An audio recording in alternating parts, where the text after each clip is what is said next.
민수기 24장 1절로 9절까지 말씀입니다. 네, 이 계시의 말씀을 저와 한 절, 여러분이 한 절 나눠서 교독하시고 마지막 절 합독하실 때 살아계신 하나님의 음성을 들을 수 있기를 원합니다. 1절 말씀입니다.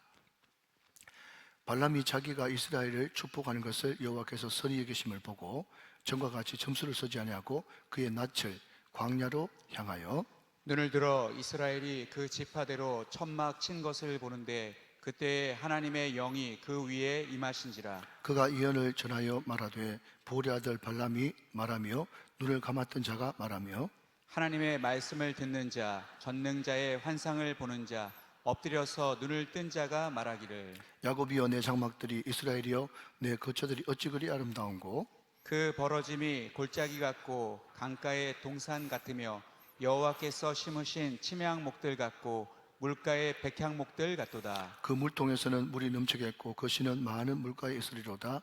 그의 왕이 아각보다 높으니 그의 나라가 흥왕하리로다. 하나님이 그를 애굽에서 인도하여 내셨으니 그 힘이 들소와 같도다.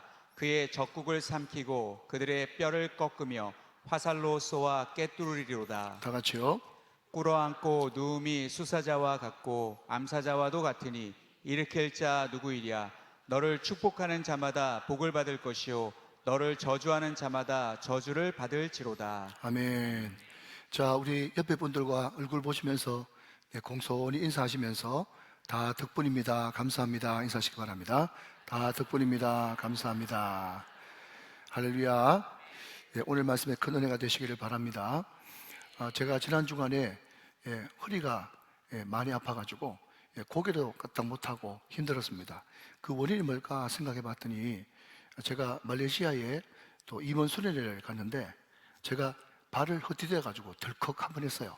그때 무릎 밑으로 이제 멍이 든 것처럼 아프더라고요. 그런데 한국 돌아오니까 그 멍이 위로 올라오는 게 그게 양방적으로 한방적으로 맞는 줄 모르겠는데 뼈는 괜찮은데 근육이 딱딱하게 굳어가지고 그냥 일어날 수도 없고 고개 숙일 수도 없고 양치도 못하겠고 돌아눕지도 못하겠고 그런 상황이 생겼어요. 제가 그걸 보면서 그렇구나. 이렇게 허리 아파도 설교 못하는데 다리 아파도 교회 못 오는데 목이 잠겨도 설교 못하는데 여러분 오늘 여러분이 앉아있는 이 자체가 하나님의 은혜요 덕분인 줄로 믿습니다. 여러분 계속 하나님의 은혜를 묵상하면서 승리할 수 있는 저와 여러분 다 되시기를 주님의 이름으로 축원합니다. 여러분도 종종 이야기를 들어봤을 겁니다. 또 듣는다고 해서 에이 하지 말고 오늘 본문과 너무 관련된 말이니까 알아도 재미있게 또 한번 들어보시죠.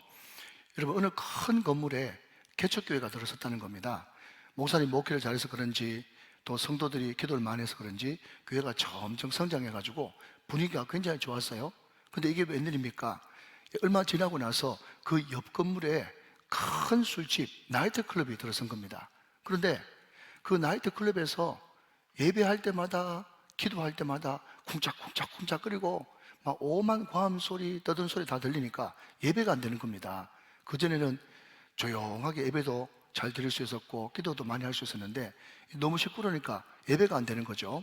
그래서 성도들이 같이 기도하기 시작했습니다. 하나님, 우리 교회를 딴 데로 옮겨주시든지 아니면 이 나이트클럽이 딴 데로 옮기든지 아니면 이 술집에 불이 났으라도 하나님 우리 예배를 지켜주시옵소서 하면서 간절하게 기도했는데 놀라운 일이 일어난 거예요. 얼마 안 돼가지고 이 나이트클럽에 불이 나가지고 싹 다 타버렸다네. 야, 얼떨떨 해가지고 무슨 이런 일이 다 있나 싶었는데 이게 웬일입니까? 또 몇 달 지나니까 목사님 앞으로 교회 앞으로 고소장이 날라왔는데 그 편지를 딱 뜯어보니까 하는 말이 나이트클럽 사장이 교회를 상대로 목사님 상대로 고소를 했는데 이 교회가 우리 술집 불나라고 기도하는 바람에 우리 술집에 불이 났다고 하면서 배상하라고 고발장이 온 거예요. 여러분 드디어 정한 날이 돼가지고 판사 앞에 목사님도 가고 술집 사장도 가고 거기서 둘이 처음 만나게 됩니다. 판사가 왜 이렇게 고소를 했냐 고소인 물어보라 이제 이야기해보라 그랬더니 저 교회가 우리 술집 우리 가게 불나라고 기도하는 바람에 불이 났지 않습니까? 그러니까 당연히 물러줘야 마땅하죠. 배상해야 마땅하죠 하면서 막 큰 소리를 치더라는 거예요. 그 이야기를 다 들은 판사가 이제 목사님한테 얼굴을 향하고 나서 목사님 그러면 이 문제에 대해서 할 말 있으면 해보십시오. 그랬더니 목사님이 눈을 척 감고 하는 말이 기도한다고 불날 리가 있습니까? 아직까지 못 알아듣는 분이 두 분 계십니다. 자, 여러분 보십시오. 예수 안 믿고 하나님 안 믿는 술집 사장은 교회가 기도해가지고 불났다고 그러고, 목사님은 기도한다고 불날 일이 있냐 그러고, 그럼 도대체 누구 믿음이 더 좋은 거예요? 여러분, 이런 일들이 여러분 우스운 이야기 같지만 비일비재합니다. 무슨 이야기입니까? 예수 안 믿는 친구가 네 교회 다닌다고 하면서 그렇게 살면 되나? 예수 믿는 사람이 그렇게 살면 되나? 하면서 오히려 믿음 좋은 말을 더 많이 하거든. 여러분, 오늘 우리가 읽었던 이 민수기 22장, 23장, 24장의 이 발람 선지자 이야기는요, 구약 학자들 사이에서도 굉장히 해석하기 어려운 난해 구절이라고 하는 그런 별명이 붙어 있습니다. 왜냐하면 발람 선지자 이야기한 거 아무리 뜯어봐도 틀린 말이 하나도 없거든. 그러니까 이게 도대체 어떻게 된 거냔 말이죠. 물론 여러분, 교회를 처음 다녀가지고 발람 선지자가 누군지, 그 선지자가 왜 거짓 선지자인지, 왜 돈을 받아 먹었는지 그런 걸 아예 모르는 사람들은 무슨 이야기를 목사님이 하시나 싶어가지고 눈만 끔뻑끔뻑 뜨고 있지만은 우리는 발람 선지자에 대해서 알고 있지 않습니까? 자, 여러분, 결론부터 말합시다. 발람 선지자가 좋은 선지자요, 나쁜 선지자요? 여러분, 성경에는 다 나쁜 모르세요? 모르시면 여러분 이야기가 안 되어지는데, 여러분 성경에는 발람 선지자가 돈만 밝히는 선지자고, 사도 베드로는 심지어 뭐라고 얘기하는가 하면 미친 선지자의 행위를 했다, 그렇게 이야기할 정도로 아주 나쁜 놈이라고 성경에서 이야기하고 있단 말이죠. 그런데 우리가 구약 성경만을 봐서는 도대체 이 사람이 왜 그렇게 나쁜 사람인지 알 길이 없다는 거예요. 자, 여러분, 오늘 그 문제에 대해서 한번 풀어보도록 그렇게 하십시다. 이런 민수기를요 크게 세 부분으로 나눌 수 있는데, 첫 번째 챕터는 1장부터 10장까지는요 광야에서, 정확하게 말하자면 시내산에서 가나안 땅으로 떠나가기 전에 준비. 자, 준비, 시작. 준비가 1장부터 10장까지고 11장부터 20장까지는 광야예요. 광야 생활에 이런저런 일들, 사건들이 기록해 있단 말이죠.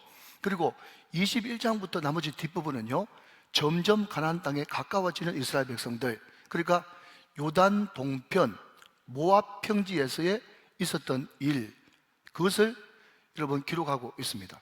그런데 지금 우리가 읽은 성경 본문은 민수기 24장이니까 점점 요단 가까이, 가나안 가까이, 지금 가까이 가고 있는 그런 진행형이죠. 여러분, 점점 가나안 가까이 가니까 거기에 누가 있었는가 하면 아모리 왕 시온 들어봤습니까? 바산한 옥 들어보셨습니까? 그 무리들을 차례대로 모세와 이스라엘 군사들, 하나님의 군대가 무찌르고, 그 다음에는 모압 왕 발락과 전쟁을 앞두고 있는데, 여러분 이 당시에는 나라와 나라의 전쟁이 아니라, 왕과 왕의 전쟁이 아니라, 전쟁은 누구와 누구의 전쟁? 그 사람들이 믿는 신과 신의 전쟁이었기 때문에 그때 당시에 모든 고대의 왕들은 전쟁하기 전에, 우리로 말하자면 무당 푸닥거리, 아니면 큰 무당을 사가지고 먼저 상대편 신을 저주하고 상대편 나라를 저주가 난 다음에 전쟁을 벌이는 것이 통상적인 그런 관습 내지는 전례 비슷했다 하는 겁니다. 그래서 발락이라고 하는 모압 왕이 그 당시 유브라데 부올 강가에 사는 유명한 큰 무당이었던 발람. 근데 여러분 들어보십시오. 다 들어보세요. 여러분, 발락, 발람 계속 헷갈리죠? 근데 중요한 것은 두 사람이 형제가 아닙니다. 웃으라고 이야기하는데 끝까지 안 웃고 있는 분들은 무슨 이야기인지 모르겠어요. 여러분, 발락과 발람은 여러분 한 글자 차이죠. 한 글 차이지만 두 사람은 전혀 별개의 사람인 거예요. 그럼 발락은 누굽니까? 모압 왕이고, 발람은요 그 당시 미디안 지방에 살던 유명한 점장이, 박수무당이 발람이었어요. 그런데 그 발람을 초청을 해가지고 엄청난 복채, 오늘 성경 말씀에도 복채로 나와 있습니다. 복채를 줘가지고 어떻게 하든지 네가 여호와 이름을 사용하든지 어떤 이름을 사용하든지 모르겠지만 꼼꼼하게 저 이스라엘 백성들을 저주를 철저하게 좀 해달라, 그렇게 이야기하는 것이 오늘 전체 내용의 골자입니다. 그런데 문제는 뭔가 하면 그 발람이 돈까지 받았으니까, 그리고 하나님이 먼저 임하는 바람에 가지 말라 그랬는데 더 높은 고관들, 더 높은 복채를 받는 바람에 어쩔 수 없이 가긴 가지만은 그 모압 왕 발락 앞에서 뭐라고 이야기합니까? 절대로 나는 내가 지금 부르고 있는 신 여호와가 시키는 것만 말하지 절대로 내 임의대로 말하지 않겠다, 다짐까지 하고 갔어요. 그러니까 더 헷갈리는 거죠. 자, 여러분, 오늘 이 본문을 가지고 저는 크게 세 가지를 알아보고 싶습니다. 첫 번째로, 사람이나 아니면 어떤 신통방통한 사람이 여러분 대표로 나서서 우리 믿는 사람들을 저주하고 험담하고 모함을 해도 결단코 그 사람들이 비는 소원이나 험담 저주는 절대로 우리 믿는 사람에게 임하지 않는다. 믿으시면 아멘. 자, 두 번째, 오늘 설교의 제목과도 같은데 우리 예수 믿는 사람들, 교회 다니는 사람들은 교회 안에서나 교회 바깥에서나 산 위에서나 산 밑에서나 한결같은 말을 해야 되지 이중 언어, 이중 행동하면 안 된다. 그것이 두 번째 되시고요. 세 번째, 그럼에도 불구하고 하나님은 우리 예수 믿는 사람을 자기 자녀답게 철저하게 훈련시키고 연단시키고 반듯하게 키우길 원하신다. 그것이 오늘 전체 말하고 싶은 메시지의 내용이 되겠습니다. 자, 여러분, 첫 번째로, 그 당시에 전쟁은 항상 신들의 전쟁이기 때문에 큰 무당을 불러가지고 저주합니다. 그런데 그 저주가 하나님의 택한 백성인 선민이었던 이스라엘 백성들에게 미쳤어요, 안 미쳤어요? 절대로 미치지 않았다 하는 것입니다.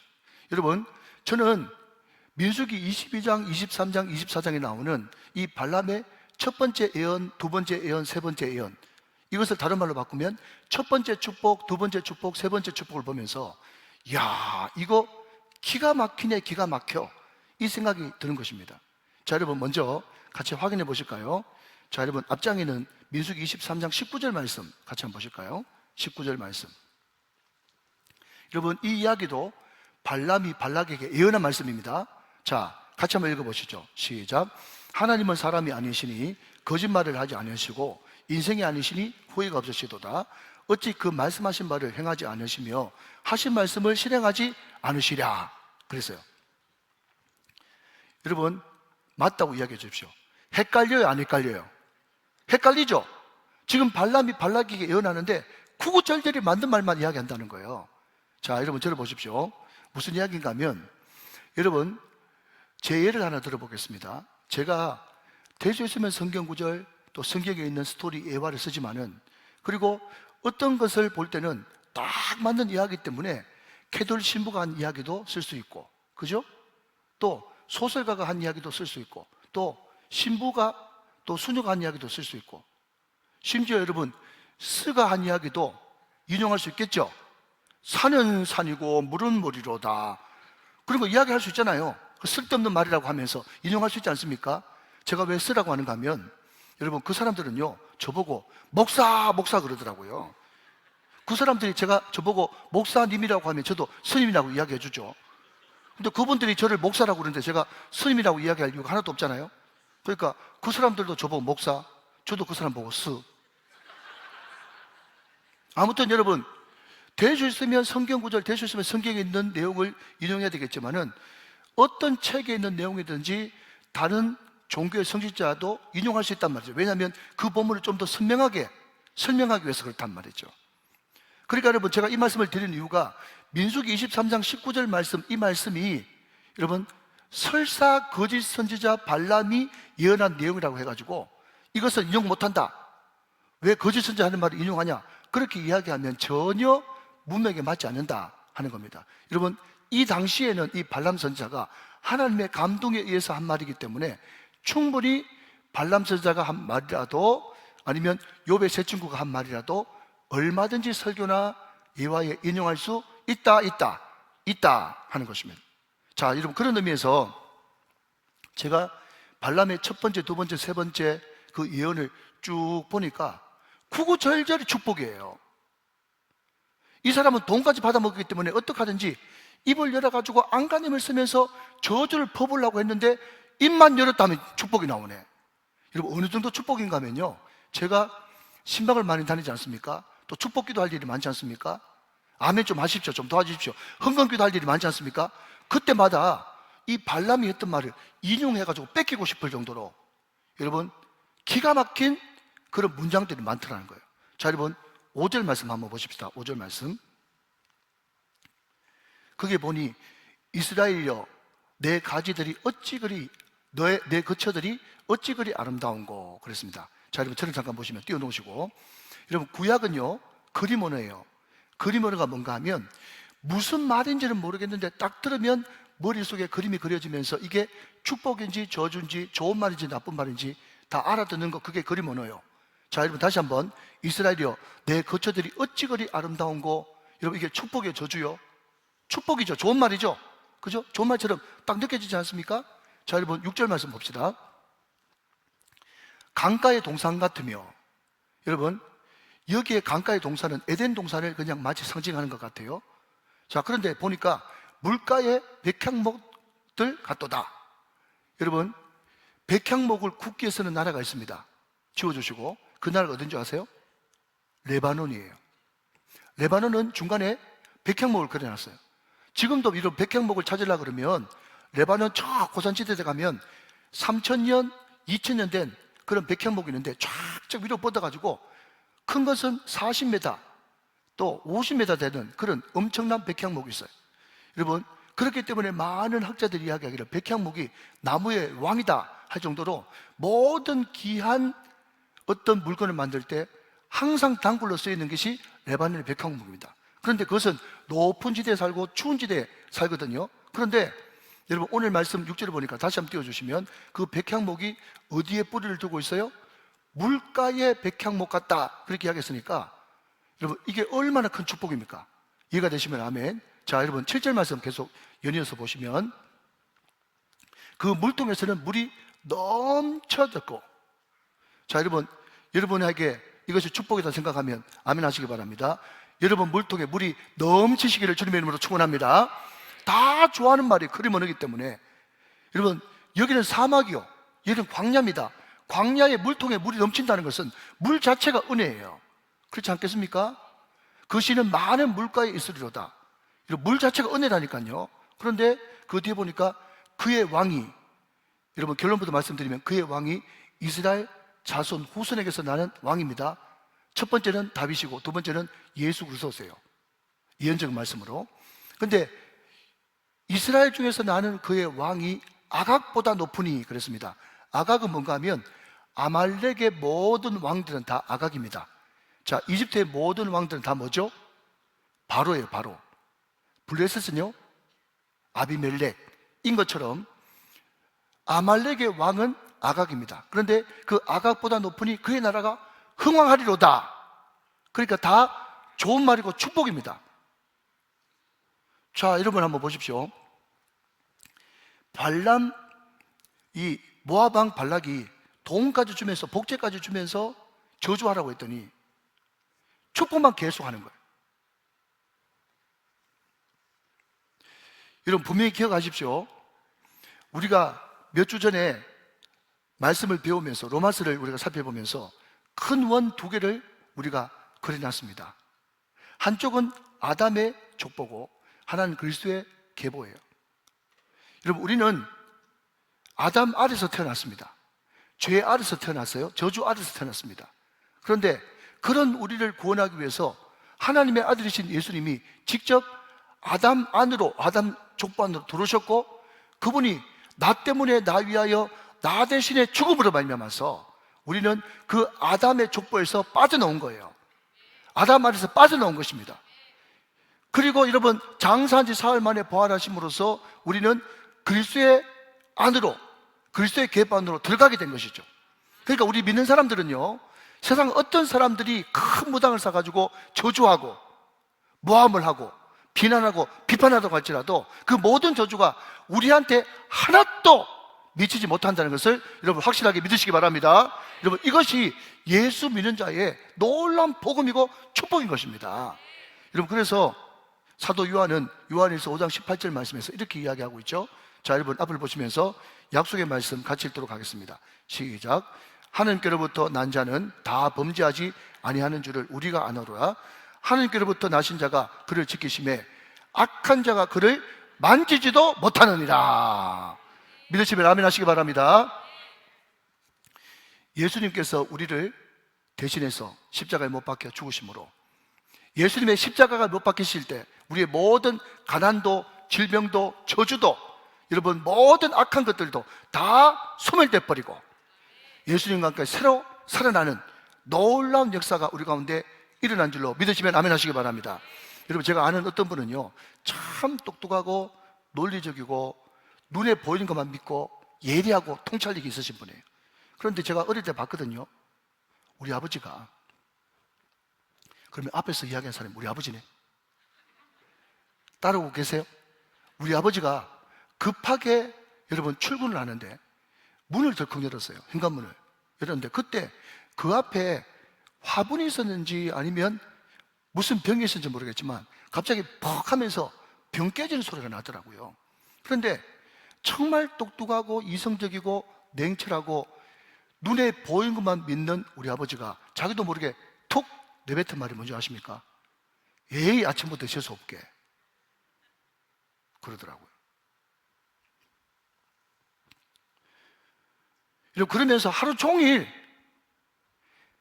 그 그릇 깨지고 여러분 병 깨진 것 때문에 무슨 일이 자기한테 안 좋은 일이 미치지 않을까 하루 종일 마음이 찝찝하고 무겁고 힘들었대요. 그렇게 똑똑한 사람이. 여러분, 우리 어릴 때 다 경험해본 이야기 아니겠습니까? 많은 사람들이, 특별히 예수 안 믿는 사람들은요, 그릇 하나만 깨져도, 죄송합니다, 아침에 자기 마누라가 과음만 질러도 모든 것을 잴 수 있다, 잴 수 없다, 여러분, 그게 묶여가지고 사는 것이 세상 사람들입니다. 그러나 사랑하신 여러분, 우리 예수 믿는 사람은요, 여러분, 병이 아니라 도자기가 깨져도 괜찮습니다. 어떤 일이 있어도 그 모든 세상의 저주, 신통방통한 사람이 여러분 구슬하면서 푸닥거리면서 여러분 지프로 우리 형상을 만들어 놓고 바늘로 여러분 수대방을 찌른다 해도 전혀 그 저주는 우리한테 미치지 않습니다. 사랑하는 여러분, 우리의 화를 복으로, 슬픔을 기쁨으로, 여러분 눈물을 찬양으로 바꾸신 그 하나님을 찬양할지어다. 결단코 여러분 그 저주와 화는 우리에게 결단코 미치지 않는다. 이것이 오늘 발람과 발락 사건을 통해서 우리에게 던지는 메시지가 되어주는 것입니다. 자, 두 번째로, 여러분 사람은요, 산 위에 있든지 산 아래에 있든지 교회 안에 있든지 교회 밖에 있든지 한결같아야지 이중 언어, 이중 행동에서는 결단코 되지 않는다. 이 부분에 대해서 한번 살펴보도록 하겠습니다. 여러분, 우리가 성경을 읽을 때는요, 항상 상식을 기준으로 성경을 먼저 바라보고 읽는 것이 굉장히 중요합니다. 자, 여러분 한번 생각해 보십시오. 모압 왕 발락은 왕입니다. 그죠?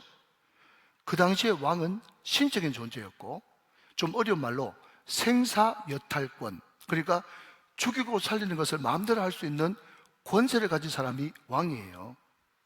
자, 그런데 그 왕이 지금 애가 타잖아요. 여러분, 이래도 아멘 안 하니까 제가 좀 거친 말 좀 쓰겠습니다. 지금 전쟁을 앞두고 지금 똥줄이 탔잖아요. 그렇지 않습니까? 그죠?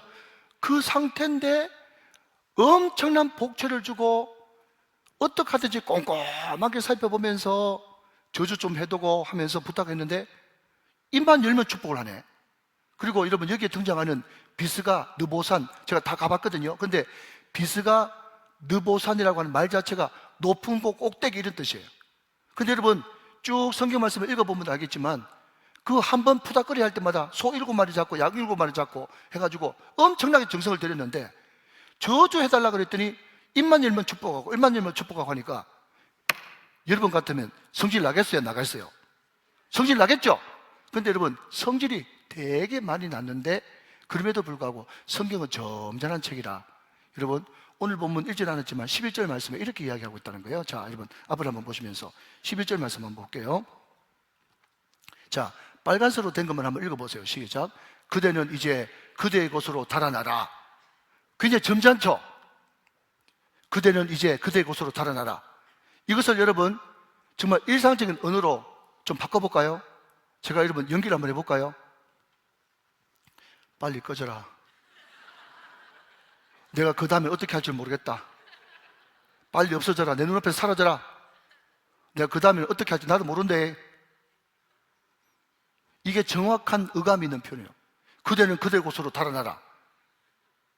여러분 성경 읽을 때 이렇게 읽으면 밋밋하고 하나도 재미도 없어.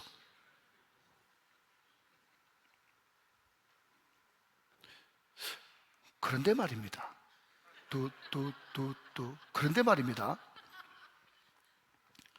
그런데 그 발람이 돈을 그만큼 받아먹고 그렇게 저주해달라 그래도 축복만 줄줄 쏟던 그 24장이 끝나고 난 다음에 생뚱맞게 25장에 보니까 이스라엘 백성들이 시딤이라고 하는 곳에서 또 바알볼이라고 바알에게 음란한 죄를 짓는 이상한 행동이 벌어지네요. 그렇게 여러분 축복받은 백성이면 축복받는 자답게 행동해야 될 것 아니겠습니까? 그런데 갑자기 사건이 전환되면서 이스라엘 백성들이 행음을 하고 우상숭배하는 것이 25장에 이어서 등장한단 말이죠. 항상 성경을 볼 때는 여러분 요절로만 보면 안 되고 문맥으로 봐야 되기 때문에 도대체 이게 무슨 생뚱맞은 사건인가 생각을 해봐야 된다는 거죠. 자, 그러면 그렇게 축복이 줄줄 쏟아지는 그 백성이 왜 갑자기 해금하는 사건이 등장하고 바알에게 제사는 어처구니 없는 일이 벌어졌는가? 라고 하는 이 문제를 해결하기 위해서는 여러분 성경 조금 뒤로 가서 민수기 31장 8절 말씀을 보셔야 됩니다. 자, 여러분 민수기 32장 8절 말씀. 그 죽인 자 외에 미디안의 5왕을 죽였으니 미디안의 왕들은 이러이러한 사람들이고, 자, 앞을 보시면서 빨간색 같이 있습니다. 시작. 또 부올의 아들 발람을 칼로 죽였어요. 여러분 민수기 31장을 읽어보면 그때 이스라엘 백성하고 미디안 백성하고 전쟁이 붙었는데 모세가 각 지파에 1000명씩, 자, 그러면 총 몇 명입니까? 12,000명. 자, 여기까지 아시겠죠? 인정? 12지파니까 12,000명 뽑아가 특공대 만들어가지고 너희들 미디안하고 전쟁 붙는데 왕들 반드시 죽이고 그때 반드시 발람 처리해야 된다. 특공대까지 만들어가지고 모세가 발람을 죽여버렸다는 거예요. 자, 여러분 우리가 그냥 상식적으로 생각하면 발람이 뭐 잘못했건데 그렇게 축복하고 그렇게 저주하라고 그랬는데도 축복밖에 안 하고 떠난 사람인데 왜 모세가 그 발람을 그렇게 죽여버렸냐? 이거 이상하지 않습니까? 그죠? 자, 너무너무 이상한 이 사건을 이제 발람 사건의 전모를 다 알고 있는 신약의 저자가 그 사건을 다 통찰하고 난 다음에 발람에 대해서 이렇게 평가하고 있는 것이 성경 군데군데 나옵니다. 먼저 베드로후서 2장 15절 16절 말씀, 자, 앞을 보시면서 그들이 바른 길을 떠나 미혹되어 부올의 아들 발람의 길을 따르는도다. 자, 미혹돼 가지고 따르는 길을 발람의 길이라고 이야기했어요. 그 다음 그는 시작 불의의 삭슬 사랑하다가, 자, 여러분 신약 기자의 발람에 대한 이런 평가가 뭐죠? 그는 항상 불의의 삭슬 사랑하고 돈밖에 모르는 그런 인간이었다는 거죠. 16절 자기의 불법으로 말미암아 책망을 받되 말하지 못하는 나귀가 사람의 소리로 말하여 그 다음 이 선지자의 미친 행동을 저지하였느니라. 자, 지금 발람이 발락한테 돈 받고 이스라엘을 저주하려고 옮겼다는 그 자체가 무슨 행동이라고? 미친 행동이다. 미친 행동이라고 신약의 저자가 평가하지 않습니까? 여기까지 이해되셨습니까? 자, 여러분 한 구절 더 봅니다. 유다서 1장 11절 말씀. 화 있을진저 이 사람들이요 가인의 길에 행하였으며 그 다음 또 돈 문제가 나오죠. 삭슬 위하여 발람의 어그러진 길로. 자, 여러분 발람은 어떤 사람인가 하면 항상 미혹의 길이고 발람의 길은 어그러진 길이에요. 몰려갔으며 고라의 폐역을 따라 멸망을 받았도다.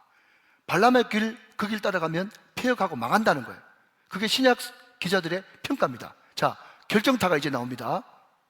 여러분 요한계시록 2장 14절 말씀 보면 사도 요한이 버가모 교회에 대해서 이렇게 경고하고 있는 것을 보게 돼요. 자, 요한계시록 2장 14절. 자, 이 구절이 오늘 문제를 푸는 결정타니까 잘 보시기 바랍니다. 그러나 내게 두 가지 책망할 것이 있나니 거기 내게 발람의 교훈을 지키는 자들이 또다. 버가모 교회 안에, 초대교회 안에 발람의 교훈을 지킨 자가 있다는 거예요. 그 발람의 교훈이 뭔데요? 라고 얘기했더니 발람이 발락을 가리켜 이스라엘 자손 앞에서 걸림돌을 놓아 우상의 제물을 먹게 하였고 또 행음하게 하였다. 자, 여러분, 발람이 결국은 걸림돌 놓아가지고 이스라엘 백성들에게 뭐 하겠다? 행음하게 하고 우상 숭배하는 바람에 모세가 특공대 조직해가지고 미디안 왕들 다 죽이고 발람 반드시 절해야 된다. 그놈 때문에 우리가 24,000명이나 전염병 돌아서 죽었다. 그 이야기를 정확하게 신약 성경에서 여러분 풀어주는 거예요. 여러분, 이것을 가지고 성경을 성경으로 푼다고 이야기하는 거예요. 이해가 되시면 아멘.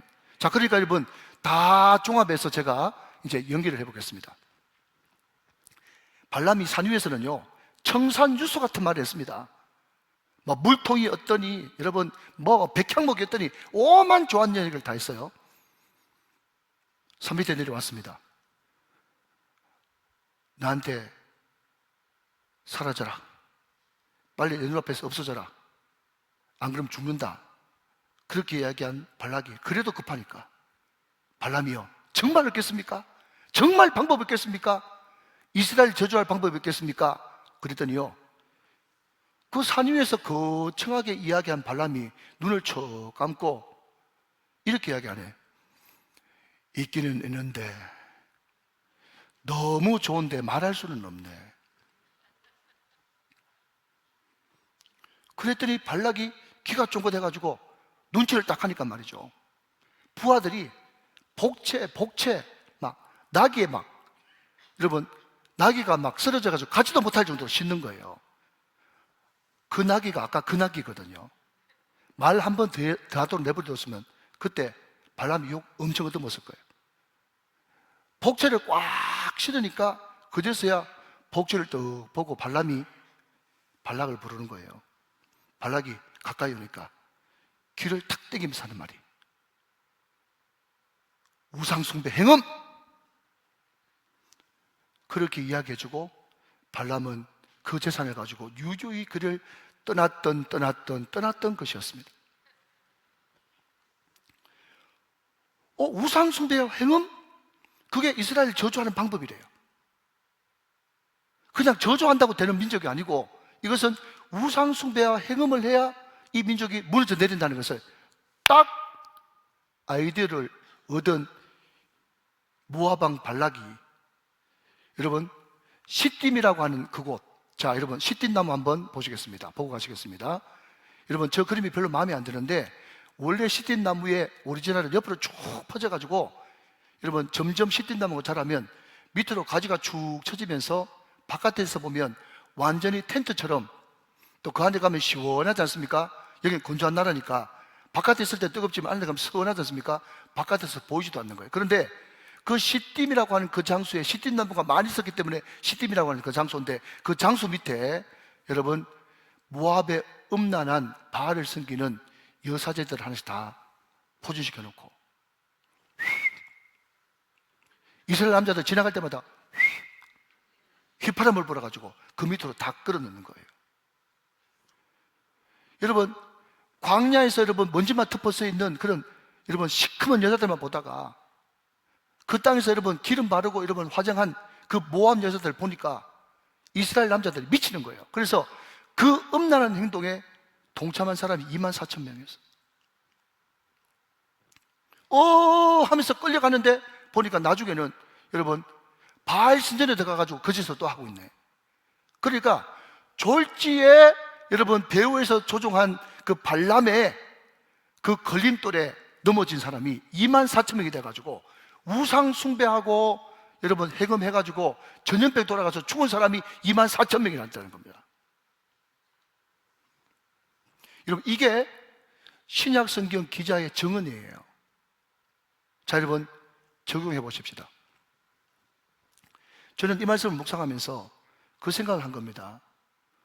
여러분 제가 지금 강단에서 청산유수같이 말씀을 전하고 있는데 하나님이 과연 강단 위에서 한 말만 가지고 저를 평가할까요? 여러분 오늘 설교 제목을요 제가 여러 가지로 잡았습니다. 헷갈리게 만드는 선지자, 광명한 천사로 둔갑한 거짓 선지자, 이런 놈을 더 조심해야 됩니다. 온갖 여러분, 제가 제목을 잡다가 오늘 이 말씀의 교훈의 핵심이 뭔가 하면, 발람이 아무리 산 위에서 청산유수같이 이야기해도 산 밑에서